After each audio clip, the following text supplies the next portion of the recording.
Soviet troops pushed through the dense spring pine forest. The scent of fresh needles hung heavy in the damp morning air. Then the tree line abruptly broke, revealing a towering wire fence and the hollow faces of starving prisoners. In an instant, the clean smell of pine vanished entirely, replaced by the sickening stench of typhus, dysentery, and mass death. It was late April 1945. The soldiers had just stumbled upon a concentration camp the SS tried to keep off the map. They had no idea this place even existed. 6 years earlier, in May 1939, this same ground was just an empty stretch of woods 90 kilometers north of Berlin. Heinrich Himmler personally scouted and picked this exact location in the Mecklenburg region. It sat close enough to the capital to easily manage logistics, yet it was deep enough in the rural forests near Fürstenberg to keep secrets quiet. The SS needed an isolated warehouse to lock away inconvenient women. They dragged male inmates from the nearby Sachsenhausen camp to do the heavy lifting. The men cleared the timber. They poured the concrete foundations. They built the very walls that would soon trap tens of thousands of women. By the end of spring, the facility was ready. On the 18th of May, the main gates opened. 867 women walked into the compound. That initial batch alone equaled almost a third of Fürstenberg's entire pre-war population. It instantly created a shadow town right next door. There were no court hearings. The regime did not send them here for actual crimes. These first arrivals consisted of German and Austrian political dissidents, accused criminals, Jehovah's Witnesses, and people the state simply called asocials. This was a bureaucratic catch-all term for homeless women, prostitutes, and anyone who defied Nazi social norms. To manage those first 800 prisoners, the state required guards. Dorothea Binz started her shift in 1939. She was 19 years old. At an age when most girls were finishing high school, she held total control over thousands. The young woman from a neighboring village quickly developed a reputation for extreme violence. She worked under Max Kogel, who ran the compound until 1942. Then, Fritz Surin took over the commandant office and pushed the site into its deadliest phase. Over 3,000 ordinary German women signed up for these Aufseherinnen jobs. After learning their trade locally, they packed their bags and deployed to other camps. Dorothea Binz and the other guards faced a new problem. Women from 6 different nations suddenly filled the camp. As the 1940s began, the German army rolled across the continent. They arrested civilians in Poland, France, and the Soviet Union. Belgium, the Netherlands, and Yugoslavia followed. Soldiers loaded these foreign prisoners into trains and sent them to Ravensbruck. The wooden barracks echoed with a constant hum of voices speaking dozens of languages. The original camp was built for 3,000 inmates. Space vanished. The infrastructure broke. The daily crisis of overcrowded barracks quickly faded when a much larger disaster started unfolding on the Eastern Front.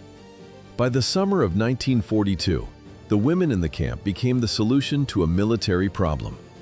The medical experiments that followed were not the work of rogue sadists operating in secret.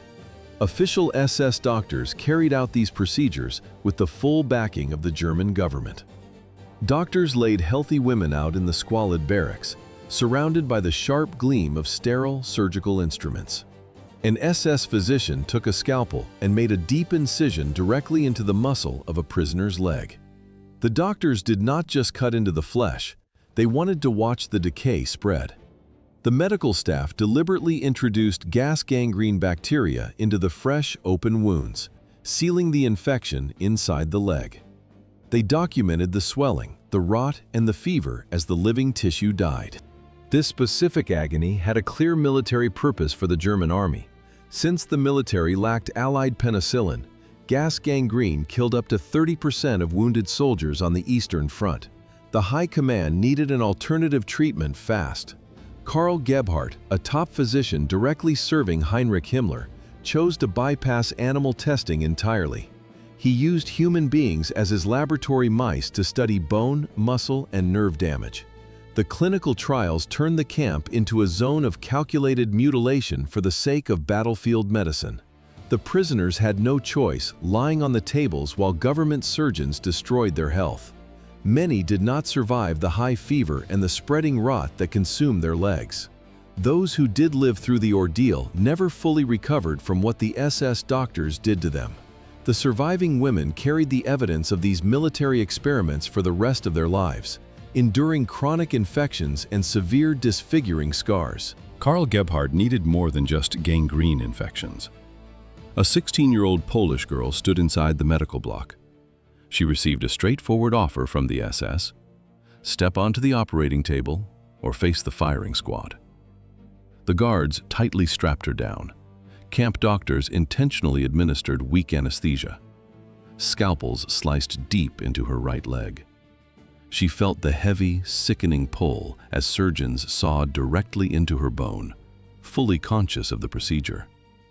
Guards offered no painkillers during the recovery phase. The SS had a specific medical objective. They wanted to see if severed nerves regenerated, or if fresh bone could be transplanted to wounded frontline troops. Over 70 prisoners went through this exact procedure between 1942 and 1943. Fellow inmates called them króliki. In Polish, the word means laboratory rabbits, cementing their exact status. Surgeons removed entire sections of the tibia. The Polish women survived the war crippled for life. Those who avoided the operating tables returned to wooden blocks, where 400 women slept in shifts. By 1943 and 1944, everyday life inside the camp became a method of slow physical destruction. A single barrack was originally built for 150 people. Now it held over 400. Sanitation failed, allowing typhus, dysentery, and tuberculosis to rip through the exhausted population without resistance. Lice carried the infections from one wooden bunk to another, while the prisoners tried to rest. Winter temperatures in the Mecklenburg region dropped to -15 degrees Celsius, turning the morning roll call into a daily execution. Sick women stood motionless in the freezing wind by the lake. They waited in the deep snow for up to 4 hours. Women who escaped the SS surgeons faced a different executioner. They stood shivering by the frozen lake before the morning march. The winter wind off the water destroyed weakened bodies before the 10-hour shifts even started. Then the guards marched them straight to the factory floor. Siemens built a production facility right next to the camp in 1942. The inmates walked to the assembly lines in the dark. They built electrical components for 10 hours straight. There was no pay. There was zero food. Siemens is the exact same corporate entity operating today. The plant manufactured field telephones and complex relays, supplying essential communications equipment directly to the Wehrmacht. The women assembled small parts for German Type 7 submarines. Missing a daily quota meant immediate beatings on the shop floor. Inside the main camp boundaries, other inmates stitched SS uniforms. Stiff fingers pushed steel needles through heavy fabric in unheated wooden workshops. They wove textiles and sorted clothes stolen from new arrivals. Some women dug frozen soil in the surrounding agricultural fields. The site also held a second purpose. It trained female SS personnel. Ravensbruck supplied guard staff to other concentration camps across occupied Europe. The female overseers, learning their trade at this camp, practiced violence out in the open every single day. Dorothea Binz swung the whip herself, walking down the lines and striking prisoners across the face during the morning formation. She clearly smiled and enjoyed the work. Other guards dragged offenders to the punishment bunker at the far edge of the camp. Women sat inside those cramped concrete cells in complete darkness for weeks without moving. When isolation failed, the overseers simply unleashed their dogs. A hidden network operated right beneath the surface, despite the constant threat of a bullet. Polish prisoners formed a secret organization to gather evidence of the daily murders. They wrote letters using coded language, slipping messages past the censors to reach the outside world. Women hid scraps of paper in their clothing and smuggled written testimonies out of the gates. Those smuggled testimonies gained urgent weight by late 1944, as Ravensbrück collapsed under a human tide. 50,000 women stood inside a single camp. Built back in 1939, the site originally held just 3,000 prisoners. Now the Soviet army advanced in the east. Evacuation trains dumped thousands of exhausted arrivals behind the wire. The population exploded to between 45 and 50,000 people. Commanders faced a massive overcrowding crisis. Their solution was immediate extermination. SS doctors orchestrated the daily selections. The routine moved quickly. A physician walked the lineup.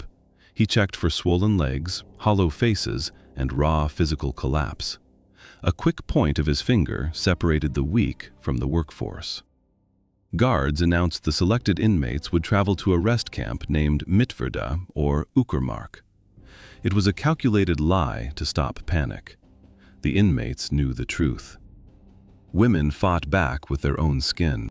Before stepping in front of the medical officers, they pinched their cheeks repeatedly. They forced blood to the surface to fake a healthy flush, but physical exhaustion usually won. Between January and February of 1945, the SS activated a new structure. They built a dedicated gas chamber on the grounds. It ran on Zyklon B pellets, or pumped carbon monoxide. The facility was smaller than Auschwitz, but highly effective. Over the next 12 weeks, between 5,000 and 6,000 women died. Small groups were led inside. While SS doctors dragged the weakest women to the gas chambers, Heinrich Himmler looked for his own way out. Why did he suddenly allow the Swedish Red Cross inside Ravensbrück?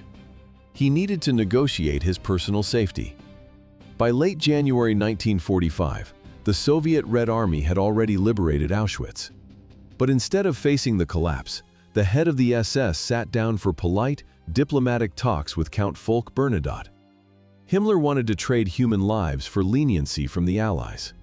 He offered to hand over a fraction of the camp's population, treating the surviving prisoners as nothing more than political bargaining chips.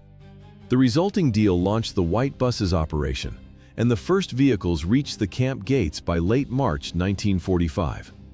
Rescue crews painted these buses entirely white with large red crosses, hoping to avoid accidental bombings from Allied airstrikes during the chaotic journey. The initial agreement only permitted the rescue of Scandinavian prisoners, pulling Norwegian, Danish, and Swedish resistance fighters from the overcrowded barracks. Eventually, the organizers pushed further and expanded the lists to include French, Belgian, and Polish women. Over the next few weeks, thousands of prisoners climbed aboard the vehicles and left the nightmare behind. 7,500 women reached Sweden and Denmark. 7,500 women escaped to Scandinavia, but the camp remained far from empty. By late April, the Soviet army stood just days away. Ravensbrück was located 90 kilometers north of Berlin. On the 27th of April, the SS drove 25,000 women out of the gates. The mass death march began. They walked through the dark forests of northern Germany without food or shelter. Their shoes sank into the spring mud. Commandant Fritz Suren did not join the walking columns. On the 28th of April, he climbed into his vehicle. He brought a few high-value prisoners along. He simply abandoned his post. Gunshots cracked through the trees along the rural roads. SS guards executed any woman who fell behind the pace. The bodies stayed in the dirt. Suren ignored the carnage and pressed the accelerator, driving west toward the advancing American lines. He needed leverage. He kept British Special Operations agent Odette Sansom close. She was his living shield. Suren delivered her to American troops, hoping to trade her life for his own freedom. The gamble failed. Sansom survived the war. She stood in court and testified against the former commandant. The judges sentenced him to death. Suren hanged in 1950. Behind him, he left a camp full of sick and dying women. Soldiers of the 49th Army pushed open the heavy wooden gates on the 30th of April 1945, stepping directly into a severe medical catastrophe.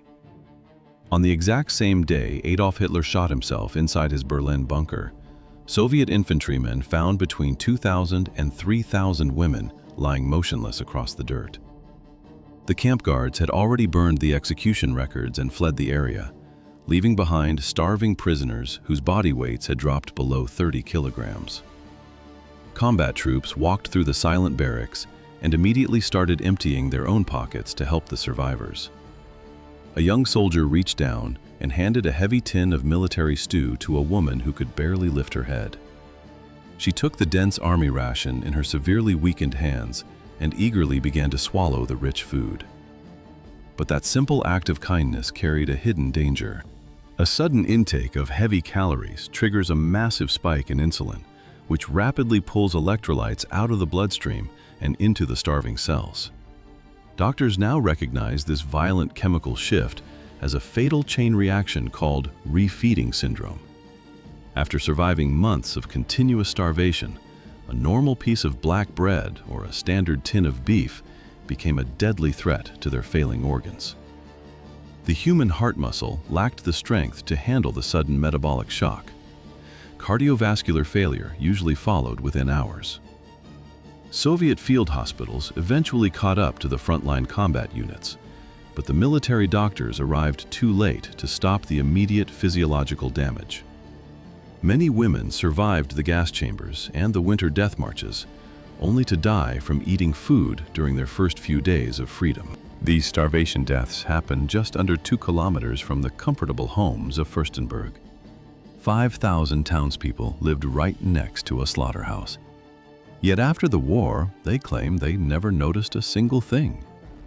That denial clashed with basic daily reality. Thick smoke from the camp crematorium drifted over their roofs every week. The stench of burning bodies clung to the local streets. Columns of starving female prisoners marched right past their front doors for work details. Nobody could miss thousands of walking skeletons on a weekday morning. Words meant nothing to the arriving soldiers. Soviet troops grabbed the local civilians and forced them to walk inside the gates to look at the dead. The civilians had already looked at the bodies. Now the Allies had to gather legal evidence. But how did investigators count the dead when the SS burned the archives? They built their case from half-destroyed papers and the memories of the living. The guards had tried to wipe the slate clean. They lit fires. They destroyed ledgers. But the German collapse moved faster than the flames. Soviet investigators stepped into the compound almost immediately, beginning a systematic documentation of the entire site. Cameras flashed in the dark corners of the punishment bunker. Photographers captured the reinforced doors and the remnants of the gas chamber. Detectives sat with survivors right inside the barracks, writing down witness testimony line by line. Teams sifted through the debris and pulled out surviving SS transport lists. The rushed fires had charred the edges of the paper black, but the columns of names and serial numbers remained perfectly legible. Soviet officers compiled a massive formal report by the summer of '45. Due to the upcoming Cold War, those files stayed locked away from Western researchers for decades. British investigators arrived next. They were looking for specific names. The Special Operations Executive had deployed female agents deep into occupied territory. The Gestapo caught them. The SS brought them here. The guards executed Violet Szabo, Nur Inayat Khan, Lillian Rolfe, and Denise Bloch at the camp in early '45. Investigators tracked their final days through the testimonies. Their individual files became the most detailed examples of the camp operations. This evidence drove the British push to prosecute the responsible officers. The scattered documents and interviews slowly formed a complete picture. The scale of the site became clear. Over 6 years of operation, the guards locked the gates behind 130,000 to 150,000 women and girls. That equals the entire population of a modern European city like Salzburg, entirely stripped of freedom and trapped behind electric fences. The prisoners arrived from more than 30 different countries. Counting the survivors was the easy part. Calculating the final toll required cross-referencing thousands of partial records. The final estimate stood between 30,000 and 90,000 dead. Those files, documenting up to 90,000 victims, eventually landed on the desks of British judges in Hamburg. 11 death sentences came down for the 16 defendants in that initial proceeding. The trials ran in 4 separate phases, from December 1946 until July 1948. By May 1947, the hangman at Hamelin Prison executed the first group of convicted camp personnel. The courts then shifted their focus to the medical staff responsible for the bone and muscle operations. Karl Gebhardt had already faced the judges at the main doctor's trial, receiving a death sentence that sent him to the gallows in June 1948. But the early drive to punish camp staff faded as the political landscape changed. By the 1950s, the Cold War redefined Western priorities, making the hunt for former Nazis less urgent than building new alliances. Justice remained highly fragmented. Fritz Fischer participated directly in the surgical experiments and initially received a life sentence for his actions. However, he walked out of prison in 1954 as part of a quiet general amnesty program. Many other guards and SS personnel completely avoided the courtroom by simply adopting new identities and fleeing across Europe. Guards vanished under fake names across Europe, but the surviving women remained locked inside their ruined bodies. Anthropologist Germaine Tillian survived Ravensbrück and refused to let the world forget. The Gestapo had originally arrested her in 1942 for her role in the Musée de l'Homme resistance network. She spent decades hunting down records, writing histories, and forcing post-war France to remember the deportees. She helped establish the Amicale de Ravensbrück to keep the victims connected and advocate for their rights. She lived for exactly 100 years. Tillian finally passed away in 2008. But for most prisoners, survival carried a much heavier physical toll. The surgical trials broke their bodies permanently. Camp doctors had sliced open legs and hacked out sections of solid bone to test tissue regeneration. In post-war cities, these women had to figure out how to walk again. They gripped heavy wooden crutches. They dragged deformed limbs across uneven stone streets. Every single step required immense effort. Doctors could never replace the missing bone mass. The physical loss was permanent. Other survivors lived with constant burning pain. SS physicians had intentionally rubbed dirt, glass shards, and bacteria into open wounds to test sulfonamide drugs. Decades later, those old infection sites flared up repeatedly. Deep tissue scars throbbed. Antibiotics barely managed the severe symptoms. Years of starvation and exposure on the freezing camp roll call squares ruined their immune systems. A simple cold often turned into a life-threatening fever. The physical damage was obvious. The psychological damage went entirely ignored. Women woke up screaming in the middle of the night. They suffered severe panic attacks at the sound of German voices or barking dogs. Yet European doctors offered zero support. Society expected them to just move on. The American Psychiatric Association only defined post-traumatic stress disorder in 1980. This long 35-year delay left the survivors trapped without a diagnosis and without treatment.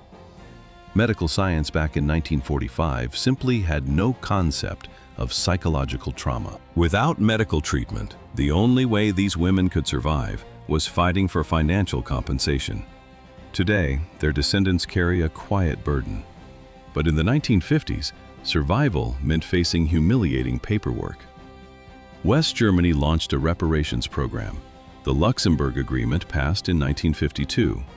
The application process felt like a long interrogation. Women stared at dry official forms. They had to legally prove every act of torture. Bureaucratic barriers of the Luxembourg Agreement demanded exact medical evidence. Clerks evaluated missing bones and scars. This paperwork forced survivors to relive the nightmare just to buy food. The map split their fate. Cold War barriers blocked half the victims. Survivors trapped in communist countries received nothing. Iron Curtain politics erased their claims. This trauma did not stop with the women. It passed directly to the children born inside the camp. These kids lived alongside shattered mothers. The women simply could not speak about the terror. They locked those memories away. Those children grew up in the shadow of complete silence, never hearing the true story of Ravensbrück from their mothers.